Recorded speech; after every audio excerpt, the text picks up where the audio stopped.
baobá precisa de terra para poder se desenvolver. Isso é, vamos tomar essa terra como uma necessidade de identidade.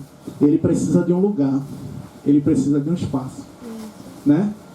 E aqui a gente tem um arruado, né? Que o arruado justamente seria o que é a representação da identidade do que a própria universidade é, porque ela se formou a partir disso daqui, né? E não o contrário, né? É tanto que eu passei o curso de geografia, eu sou formado em geografia, eu passei o curso todo de geografia, estudando vários lugares do mundo, vários espaços, até indo em comunidade, né? Mas só que eu estudei aqui no Cefis e nunca tinha vindo aqui no Arruado. Eu fui vir aqui no Arruado, naquele primeiro evento lá, que a gente participou aqui, eu tocava com Beth, que faz música infantil, eu vim com ela e tal, aí eu conheci o Arruado e me impressionei. Por quê? Porque o discurso que rolava era que isso aqui era uma invasão. Né? O discurso que rolava, eu estudava ali e o pessoal dizia, não, ali tem invasão. Ali tem invasão. Que invasão? Será que a invasão é do Arruado ou a invasão é da universidade que está engolindo o espaço? Né? Então, assim, linkando de novo a questão da identidade, justamente, o baobá precisa de terra. A identidade, a universidade, ela precisa de terra também, ela precisa de identidade, ela precisa resgatar essa história, né? Os alunos, as pessoas precisam saber essa história, porque a história não começou na faculdade do Recife. Antes da faculdade do Recife, já existia o Arruado. Para poder existir que era a faculdade do Recife, né? Para poder existir a faculdade do Recife, teve que existir essa estrutura aqui.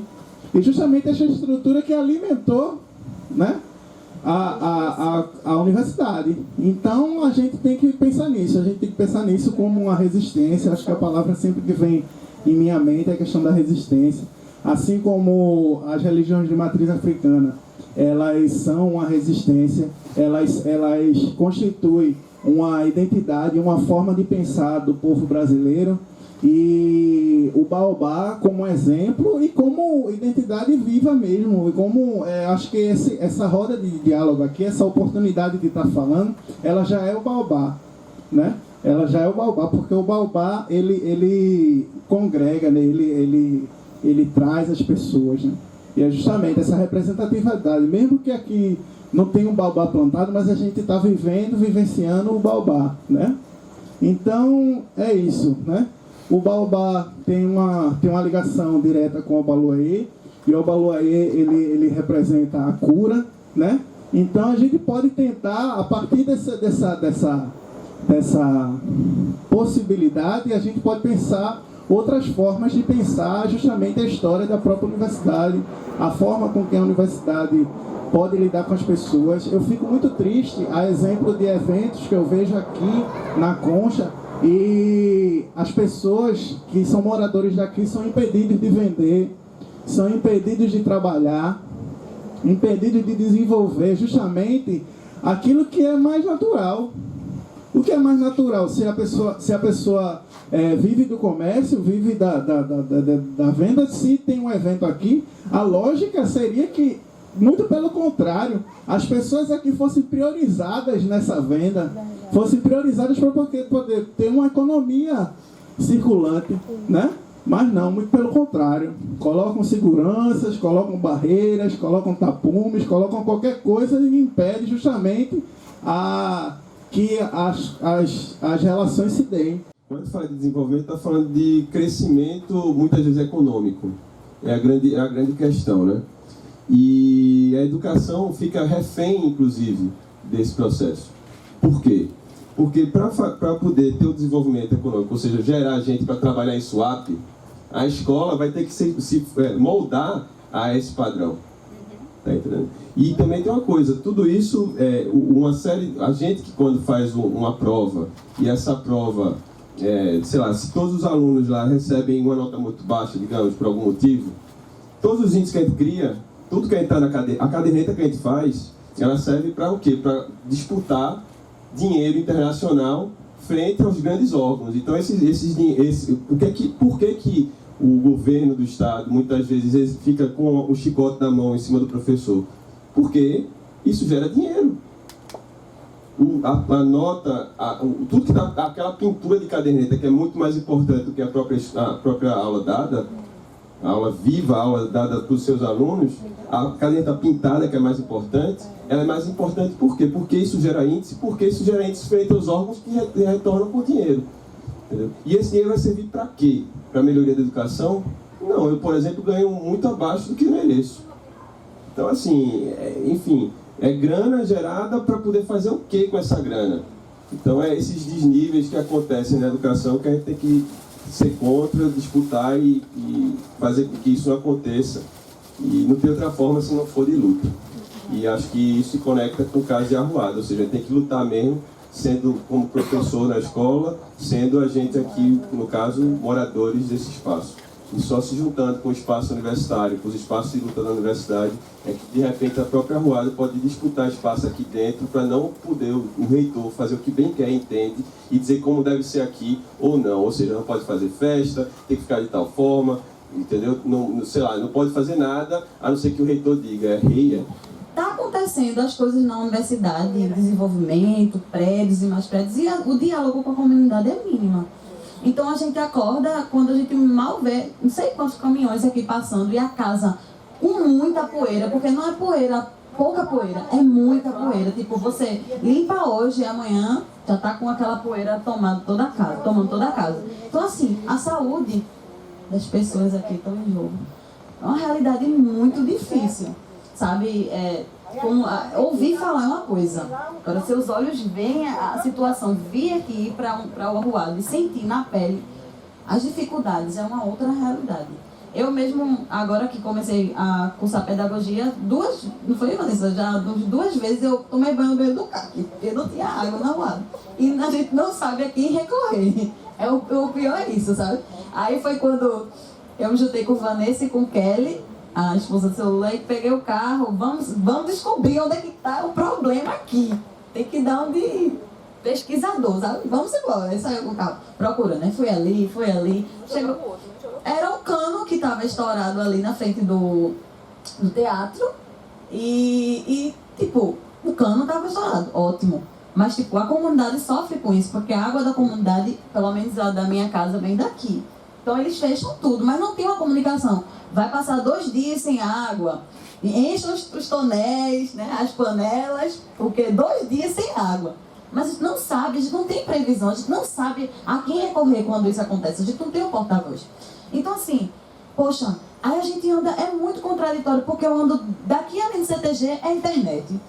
Aí eu vou na biblioteca, é internet. Aí eu quero colocar a internet na minha casa, não chega Oi, não chega GVT, nada, nem muito menos o sinal do Wi-Fi aqui na minha casa. Eu queria trazer uma fala sobre esse momento que, além de falar dessa força, dessa resistência, também evidencia a grande luta. E quando a gente fala em luta, a gente também fala de algo material e real, que são as imensas dificuldades que a comunidade passa.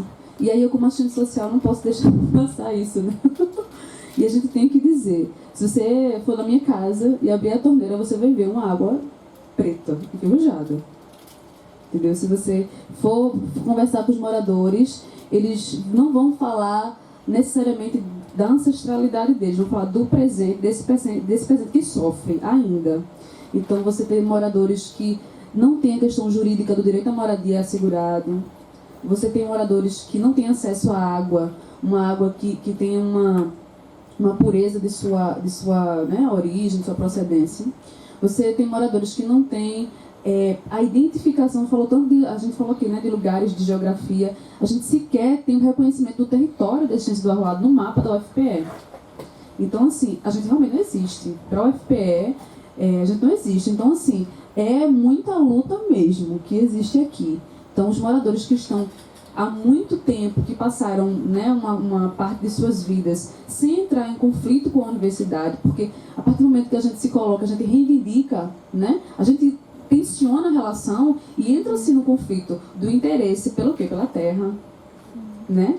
Então, a universidade ela também representa esse desenvolvimento, esse Estado, né, que tem seus interesses e está buscando, né, expandir e prestar contas a quem, né, a quem sustenta ele também, sem ser a base trabalhadora, né, na verdade, os capitalistas. Então, assim, é muito complicado e que vocês também saiam daqui com essa consciência, a visão realmente geral. Existe uma resistência, existe um movimento por causa de uma realidade de luta que é diária.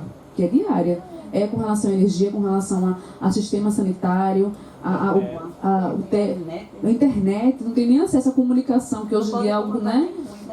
Não pode usar também telefone fixo. Então, assim, a realidade da comunidade é muito dura.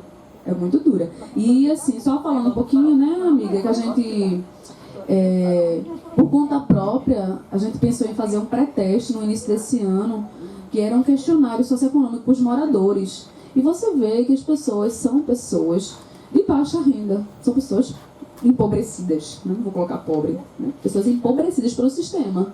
Então, teve algumas pessoas que conseguiram se inserir na universidade, trabalhar, estudar, sair daqui do campus, mas as pessoas que moram aqui são pessoas empobrecidas, de baixa renda, assim, na sua grande maioria, e não tem sequer atestado, assegurado o documento, a posse da sua casa. Assim, tem uma tramitação jurídica, óbvio, que acontece e tudo mais, mas que há anos que acontece, 20, 15, 30 anos, né?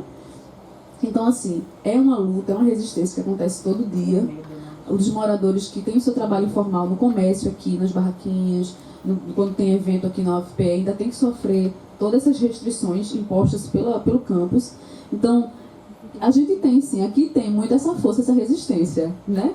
Mas ela surge desses fatos que são reais e são cotidianos. Não pense que é eventual. É cotidiano, é todo dia. Eu estou saindo daqui muito enriquecido com um quadro desse e que poderia ser visto com outros olhos, né? Não um quadro, um olhar de exclusão, mas um olhar de inserção, de acompanhamento do desenvolvimento.